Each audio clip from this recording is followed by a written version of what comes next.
अस्सलाम, आप देख रहे हैं वेस्ट स्पीक्स। बादशाह ने वजीर को सनसनीखेज मुकाबले के बाद 8 रन से शिकस्त दे दी। आरिफ याकूब historical spell in Pakistan super league history.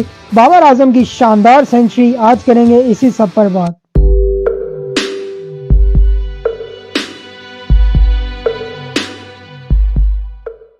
Yes, Pakistan super league का सीजन 9 जो इब्तिदा में बड़ा स्लो एंड स्टडी जा रहा था, अब उसने मुकम्मल हाइप कर ली है, क्योंकि दिन ब दिन नेल बाइटिंग इनकाउंटर्स नजर आ रहे हैं। कल का मैच भी इंतहाई सनसनीखेज साबित हुआ, जहां पे सिर्फ 8 रन के मार्जिन से पेशावर ज़ल्मी की टीम फतह याब होने में कामयाब हुई। इस्लामाबाद यूनाइटेड की टीम ने मुकाबला तो खूब किया, लेकिन फिनिशिंग लाइन को क्रॉस ना कर सके। एक इंतहाई ब्रिलियंट मैच हुआ।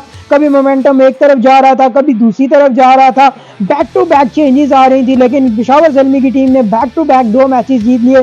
परसों उन्होंने हराया लाहौर कलंदर को, और वो कल हराने में कामयाब हुए इस्लामाबाद यूनाइटेड को। अगर हम इस मैच को टोटली एनालाइज करने की कोशिश करें तो पेशावर ज़ल्मी ने की पहले बल्लेबाजी। पेशावर ज़ल्मी का स्टार्ट बहुत अच्छा रहा। साइम अयूब एंड बाबर आजम ने पावर प्ले को बड़ा एक्सेप्शनली यूटिलाइज किया। पावर प्ले में 60 अबव रन हो गए थे पेशावर ज़ल्मी के, लेकिन ये जो मिडल ओवर का हाफ था, लाइक 6 से 10 ओवर के दरमियान पेशावर ज़ल्मी का वो जो मोमेंटम पीक पे जा रहा था, वो जो प्रोजेक्टाइल कॉन्स्टेंटली ऊपर जा रहा था, वो थोड़ा सा बीच में आके शेक हुआ जब 3 विकेटें उनकी पे दर पे गिरी। लाइक उनके पहले आउट हुए साइम अयूब, उनको आगा सलमान ने आउट किया, एंड देन फिर मोहम्मद हारिस आउट हुए, कॉटन बॉल हुए शादाब खान की बॉल पर। मोहम्मद हारिस देखें इस सीजन में आउट ऑफ द टच नजर आ रहे हैं। जिस तरह वो आते साथ हिटिंग करते होते हैं, उस शायद फ्लेवर में नजर नहीं आ रहे। इसकी कुछ रीजंस तो शायद उन्हें प्रॉपर्ली यूटिलाइज नहीं किया जा रहा, बिकॉज कभी उनको पहले नंबर पे भेज दिया जाता है, कभी चौथे पे, कभी 5वें पे, तो उनका कोई एक प्रॉपर नंबर नहीं नजर आ रहा। डेट्स वाइज शायद वो डिस्टर्ब हो। उसके अलावा इनिशियली उन्हें बांग्लादेश प्रीमियर लीग से भी बुला लिया गया, वो भी उनके साथ हैपन चले, तो बैक ऑफ द माइंड कुछ ना कुछ इंसान के होते ही है। डेट्स वाइज वो प्रॉपरली क्लिक नहीं कर पाता। तो मोहम्मद हारिस जल्दी आउट हो गए, एंड देन उसके बाद हसीबुल्ला, वो भी शादाब खान की गेंद पर एलबीडब्ल्यू आउट हो गए। इस दौरान इस फेस में पेशावर ज़ल्मी का मोमेंटम काफ़ी हद तक शेक हुआ, वो काफ़ी हद तक डाउन हुआ। और देन पेशावर ज़ल्मी की तरफ से बाबर आजम जो इनिशियल से ही क्रीज पर मौजूद थे और अब बड़ी अच्छी इनिंग्स बिल्ड ऑन कर रहे थे। कल की बाबर आजम की इनिंग एक बहुत एक्सेप्शनल लॉक था, बिकॉज बाबर आजम ने उसमें तमाम फेसेस देखे। लाइक इनिशियली बाबर आजम तेज खेल रहे थे, जब विकेट्स गिरी तो उन्होंने इनिंग्स को एंकर किया, और फिर देन लास्ट पे जाके उन्होंने मोमेंटम को चेंज किया, मोमेंटम को टोटली उन्होंने एक्सेलरेट कर डाला। लाइक उन्होंने वॉल्टर के साथ पार्टनरशिप लगाई थोड़ी बहुत, लेकिन वॉल्टर भी जल्दी आउट हो गए। फिर देन 15 ओवर्स तक जब गेम जा चुकी थी, तो आई थिंक 120 या 125 के राउंड अबाउट रन थे पेशावर ज़ल्मी के, लेकिन बाबर आजम ने उसके बाद टोटली मोमेंटम को चेंज ऑन किया, और आखिरी 5 ओवर में पेशावर ज़ल्मी की टीम नियर टू 80 रन बनाने में कामयाब हुई, और उसमें मेजर कंट्रीब्यूशन बाबर का था। बाबर ने अपनी पहली 50 जो बनाई वो 39 बॉल पे बनाई। 39 बॉल पे उन्होंने 50 रन स्कोर किए, एंड देन उन्होंने अपनी जो सेकंड 50 थी उन्होंने 20 बॉल्स पे बनाई, यानी 200 के स्ट्राइक रेट से वो उन्होंने ऑलमोस्ट 200 से ज़्यादा के स्ट्राइक रेट से उन्होंने बल्लेबाजी की। डेट शोज के मुकम्मल ट्रांजिशन नजर आई बाबर आजम की इनिंग्स की।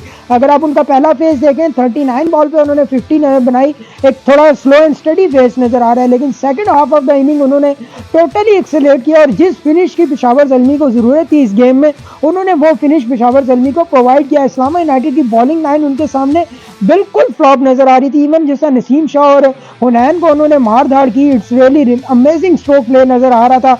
ऑब्वियसली एक नसीम को उन्होंने सीधा छक्का मारा, वो बहुत इंटरेस्टिंग था, बहुत फैसिनेटिंग शॉट था आई थिंक इस मैच का। देखें इस्लामाबाद यूनाइटेड की टीम बॉलिंग वाइज बहुत वीक नजर आई। इमाद वसीम को सिर्फ 1 ओवर दिया गया। देखिए इमाद वसीम को बड़े शौको चाव से इस्लामाबाद यूनाइटेड की टीम लेके आई थी अपने पास, लेकिन इस्लामाबाद यूनाइटेड ने शायद इमाद वसीम को प्रॉपर्ली जस्टिफाई नहीं किया, प्रॉपर्ली यूटिलाइज नहीं किया। जिस तरह वो कराची किंग्स में डोमिनेंट रोल उनका होता था, वो बॉलिंग कराते हुए नजर आ रहे हैं, वो बैटिंग में एक्शन में नजर आ रहे हैं। यहाँ उनको 1 ओवर दिया गया, उन्हें 17 रन पड़े। पिछले मैचेस में भी यही हिसाब है, उन्हें न्यू बॉल से भी बॉलिंग इतनी कराने की कोशिश नहीं की गई, लेकिन इमाद वसीम शायद उतना यूटिलाइज नहीं हो पा रहे। ऑन द अदर हैंड देख लें आप, शदाब ने अच्छी बॉलिंग कराई, 2 विकेट्स ली, आगा सलमान भी इकोनॉमिकल है, नसीम शाह ने भी ठीक है 32 रन पड़े, सो फार सो गुड। लेकिन बाबर आजम का ये जो 100 था, इंतहाई रिमार्केबल 100 था। 11th 100 बाबर आजम बनाने में कामयाब हो चुके हैं T20 में। उनसे ज़्यादा 100 सिर्फ एक ही प्लेयर के the universe boss Chris Gayle के, जिन्होंने 22 रन बनाए। साइम ने बड़ी अच्छी इनिंग खेली, स्पेशली साइम ने एक शॉट मारा था टाइमल मिल्स को चौथे ओवर की पहली बॉल पर। यार वो जो उसने मारा ना नो लुक शॉट, ना तो देखते ही गूज बम्स जो होते हैं ना, रोंगटे खड़े होने वाला शॉट था।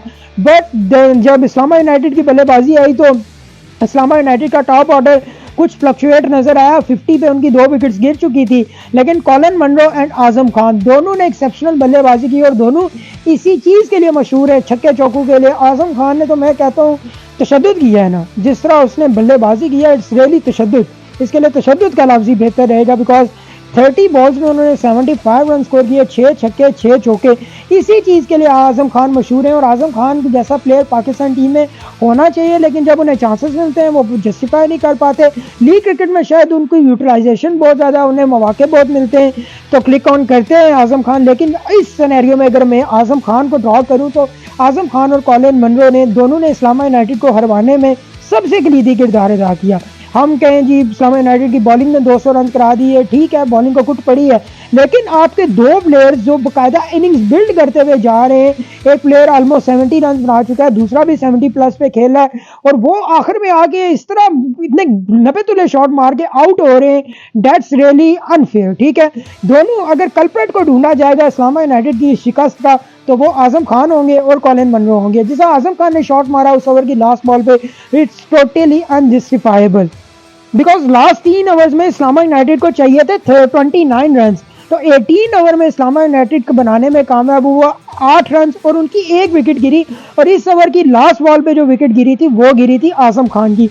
आजम खान ने छक्का मार लिया था, पता नहीं कौन सी गिदर सिंगी चलाना चाह रहे थे, आपके पास 18 बॉल स्टिल लेफ्ट थी, आजम खान ने वहां विकेट लूज कर दी। देन 19 ओवर आया आरिफ याकूब का, ये बड़ी स्मार्ट मूव थी बाबर आजम की, ये उन्होंने आकिब याकूब को ओवर दिया, आरिफ याकूब को, बिकॉज दे हैव ऑप्शंस उनके पास बड़े लिमिटेड से हो गए थे। सलमान इरशाद थे उनके पास, लेकिन कहीं ना कहीं उनके माइंड में था कि इनसे आखिरी ओवर कराना है, और आरिफ याकूब ने फिर वो ओवर कराया, शायद वो ज़िंदगी में दोबारा, हमारी तो दुआ है कि हर मैच में कराएं, लेकिन शायद इतना एक्सेप्शनल ओवर बार बार पॉसिबल नहीं होता। एक ओवर में उन्होंने 4 विकेट लिए और सिर्फ 2 रन दिए। वेरी फर्स्ट बॉल पे उन्होंने आउट किया कॉलिन मनरो को, वो स्वीप मारते हुए चले गए, क्रॉस द लाइन खेलने चले गए, उनको स्वीप बॉल शायद खड़े होके खेलते तो मैं भी हिट ऑन हो सकती थी, लेकिन फिर हैदर अली पहली बॉल पे आउट हो गए। हैदर अली को खिलाया गया था इस मैच में, लेकिन वो भी आउट हो गए। एंड देन उसके बाद फ़हीम अशरफ ने भी एक बहुत बेतुका सा शॉट मारा, चौथे पांचवें लेग स्टंप की गेंद को उन्होंने उठा के वहां से ला के ऑफ साइड पे कैच पकड़ा दिया। यार ये फ़हीम अशरफ इतना एक्सपीरियंस प्लेयर है, इनसे तो ऐसी शॉट्स और ऐसी मज़ाका हेज किस्म की क्रिकेट एक्सपेक्ट नहीं की जाती। वहाँ फ़हीम अशरफ भी आउट हो गए। एंड देन उसके बाद उनकी एक और विकेट भी गिरी है, मुझे मेरे माइंड में नहीं आ रहा कौन सा प्लेयर आउट हुआ था, लेकिन लास्ट ओवर में 19 रन चाहिए थे और वहां पे नसीम शाह ने एक छक्का मारा जरूर और फिर एक विकेट भी गिरी, और इस तरह पेशावर ज़ल्मी 8 रन से मैच निकालने में कामयाब हो गया। देखें इस्लामाबाद यूनाइटेड के लिए ये जो पाकिस्तान टीम के रिजेक्टेड प्लेयर्स इस्लामाबाद यूनाइटेड में मौजूद है ना, लाइक इमाद, हैदर अली, फ़हीम अशरफ, जिनकी पाकिस्तान टीम में परफॉर्मेंस इतनी अच्छी नहीं रही, उन्हें ड्रॉप किया गया, और शादाब खान भी अब ड्रॉप है पाकिस्तान टीम से, तो उन्हें अच्छा परफॉर्म करना और पाकिस्तान टीम में वापस आना है। वो इस्लामाबाद यूनाइटेड के लिए अपनी परफॉर्मेंसेस को अभी तक जस्टिफाई करने में कामयाब नहीं हो पा रहे। उनकी परफॉर्मेंसेस इस्लामाबाद यूनाइटेड के लिए स्टिल अनजस्टिफाइबल नज़र आ रही हैं, बिकॉज कुछ तो यूटिलाइजेशन का मसला चल रहा है इस्लामाबाद यूनाइटेड की तरफ से। एंड देन इस्लामाबाद यूनाइटेड का बैटिंग लॉट आखिर में आके बहुत ज़्यादा डिस्टर्बिंग करता हुआ नजर आया। ये आजम खान और कॉलिन मनरो ने इंतहाई भंड मारा है। इन दोनों में से किसी को तो आखिर तक रहना चाहिए था, इन दोनों में से एक भी आखिर तक खेल जाता, इस्लामाबाद यूनाइटेड इजीली ये मैच निकाल जाता। लेकिन पेशावर ज़ल्मी आप देखें उनके लिए ब्लेसिंग इन डिस्गाइज बन गया। वो 2 मैचेस लगातार जीत चुके हैं, पहले उन्होंने लाहौर को हराया और अब उन्होंने हरा डाला है, अब उन्होंने इस्लामाबाद यूनाइटेड को हरा डाला है। डेट शोज के वो अब मोमेंटम में आ चुके हैं, 2 मैचेस जल्दी से जीत चुके हैं। तो लेट्स सी आने वाले मैचेस में वो कैसा परफॉर्म करते हैं। इंशाल्लाह वो जल्द आपसे दोबारा मुलाकात होगी, तब तक के लिए अल्लाह ने की बात दुआ में याद रखिएगा। पाकिस्तान जिंदाबाद, कश्मीर पाइंदाबाद।